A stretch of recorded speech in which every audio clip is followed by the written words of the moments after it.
Fala galera, saudações vascaínas, começando mais um vídeo aqui no canal. Eu sou o Juninho, você tá no canal Machão da Gama para mais uma edição do nosso Giro de Notícias, edição de domingo, para a gente atualizar aqui as informações sobre o nosso Vasco da Gama. Último domingo sem jogo, último final de semana sem jogo. Era para ter tido jogo esse final de semana, né? O Vasco teve um amistoso cancelado contra o Montevideo Wanderers, mas agora vai retornar, né, o Campeonato Brasileiro. No sábado o Vasco enfrenta a equipe do Botafogo. Teremos Copa Sul-Americana também chegando. Vamos falar inclusive sobre isso, né? Porque o nosso adversário na Copa Sul-Americana, o Independiente Del Valle, está muito bem lá no futebol do Equador. Enfim, a gente vai falar sobre o mercado da bola também. Essa semana o Vasco deve anunciar contratação. Vamos falar sobre um jogador que pode sair do Vasco, né? Tem proposta na mesa para deixar o clube, outro que está negociando saída também. Enfim, tem bastante coisa aqui para a gente conversar. O vídeo vai começar depois da vinheta. Antes da vinheta eu conto com você deixando o like, que é muito importante, e conto com você se inscrevendo também aqui no canal, se você não for inscrito, beleza? Deixou o seu like, se inscreveu, rodou a vinheta.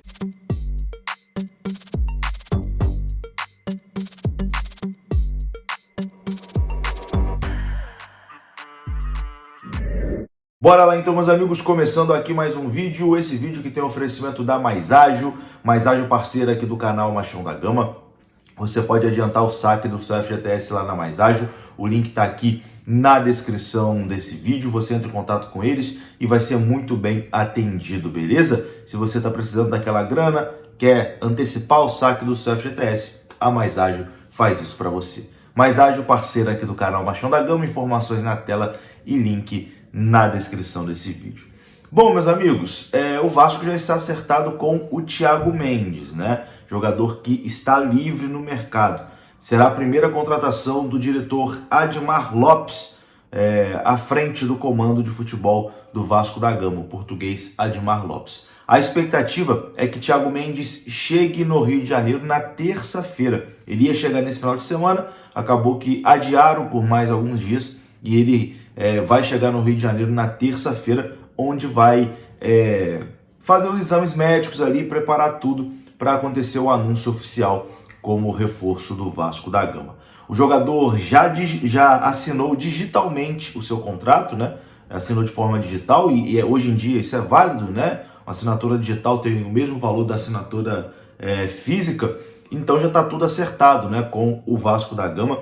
Thiago Mendes, que tem 33 anos de idade, estava no Al Rayyan do Catar e é uma contratação que vem a custo zero, né? O Vasco vai apenas pagar os salários ali do jogador. Então é uma aposta, de certa forma, que o Vasco faz nesse mercado de transferências, mas uma aposta interessante. Jogador que estava livre, que tem uma passagem muito boa no futebol francês entre 2017 e 2019, onde ele trabalhou, né, com o Admar Lopes lá no Lille, então isso também facilitou essa negociação. O contrato já está assinado, já está tudo certo e na terça-feira o jogador chega ao Rio de Janeiro.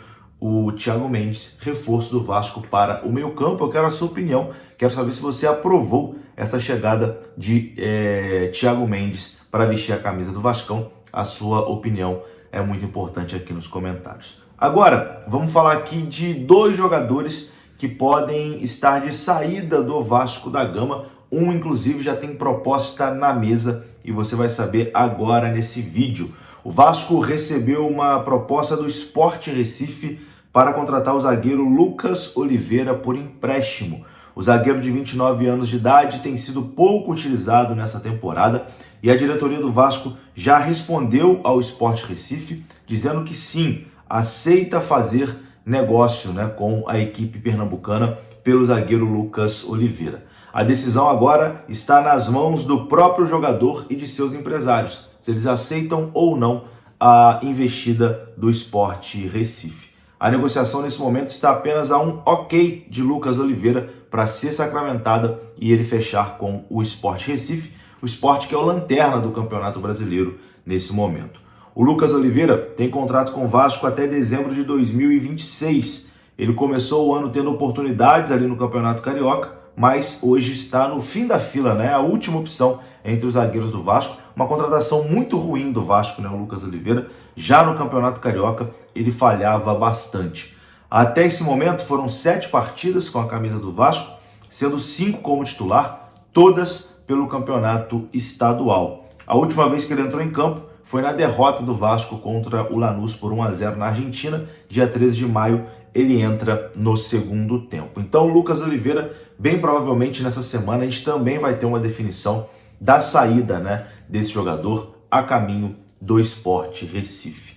Outro que deve sair, pode estar de malas prontas, é Jean Davi. A informação do Globoesporte.com é que a diretoria do Vasco está avaliando ali algumas alternativas para negociar esse jogador, que tem contrato até junho do ano que vem. Nessa temporada, o Jean Davi atuou em apenas 7 jogos. E no total, ele tem 15 jogos pelo Vasco, com nenhum golzinho marcado.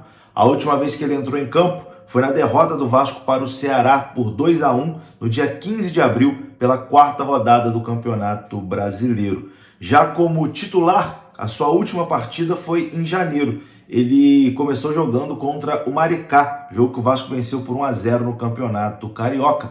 A informação foi dada pelo jornalista Joel Silva, do canal Colina em Foco, dizendo, né, que o Vasco está aí buscando alternativas para negociar Jean Davi. Ele que tem algumas sondagens, né, do futebol chileno, do futebol mexicano. É bem provável que é para lá que o Vasco vai tentar liberar, né, o Jean Davi, negociar o Jean Davi, que definitivamente também não deu certo no Vasco da Gama. Meus amigos, o Vasco volta a campo no sábado contra o Botafogo pelo Campeonato Brasileiro, né? Mas, além do jogo contra o Botafogo, logo depois o Vasco já tem jogo decisivo contra o Independiente del Valle, né? Pela Copa Sul-Americana, jogo de ida lá no Equador, jogo de volta em São Januário. E bom, o Del Valle está vivendo um excelente momento, tá? O time comandado pelo técnico espanhol Javier Rabanal empatou ontem com o Barcelona de Guayaquil, jogo que valia a liderança do campeonato equatoriano, e continua na liderança do campeonato equatoriano. O Del Valle abriu o placar, mas acabou cedendo o empate nos minutos finais da partida. Mesmo assim, o Del Valle segue como líder isolado do campeonato equatoriano, 37 pontos, 3 pontos a mais do que o vice-líder Barcelona. O Del Valle não perde uma partida há 8 jogos. A última derrota foi no dia 15 de maio, quando foi goleado pelo River Plate por 6-2 pela fase de grupos da Copa Libertadores.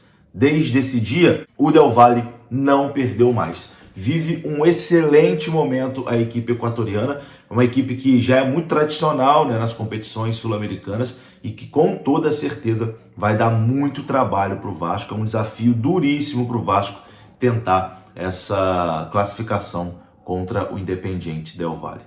Vai ser um jogo duro, e eu tô curioso para saber como o Vasco vai voltar, né, após esse período aí sem jogos. A última impressão foi muito boa, né, com a vitória sobre o São Paulo. Agora ficamos aí um mês sem ver o Vasco jogar. Vamos ver o que o Fernando Diniz conseguiu preparar nesse um mesinho aí de intertemporada. É isso, meus amigos. Vou ficando por aqui, um resuminho aqui de domingo também. Esse final de semana a gente não teve assim muita notícia. Acho que a partir de amanhã as coisas vão voltar a esquentar, né, realmente no Vasco. Mas fica um resuminho e se acontecer mais alguma coisa de importante, eu volto ainda hoje. Tamo junto, um abraço, saudações, até a próxima. Fui!